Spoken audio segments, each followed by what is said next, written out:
বরিশাল ভোলা সড়কে কালাবাদর ও তেঁতুলিয়া নদীর ওপর দেশের সবচেয়ে বড় সেতু নির্মাণের পথে বড় অগ্রগতি।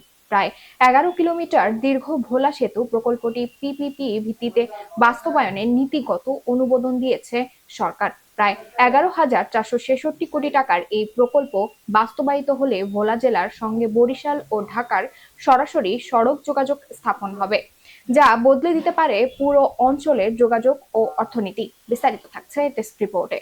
বরিশাল ভোলা সড়কে কালাবাদর ও তেঁতুলিয়া নদীর ওপর ভোলা সেতু নির্মাণ প্রকল্পটি পিপিপির ভিত্তিতে গ্রহণের নীতিগত অনুমোদন দিয়েছে অর্থনৈতিক বিষয় সংক্রান্ত মন্ত্রিপরিষদ কমিটি। এই সেতুর দৈর্ঘ্য হবে প্রায় 11 কিলোমিটার। প্রকল্পটি সম্ভাব্য নির্মাণ ব্যয় 17,466,32,00,000 টাকা। নির্মাণের পর এটি হবে দেশের সবচেয়ে বড় সেতু। বুধবার জাতীয় সংসদ ভবনে এই কমিটির সভা অনুষ্ঠিত হয়। সভায় সভাপতিত্ব করেন অর্থমন্ত্রী আমির খসরু মাহমুদ চৌধুরী।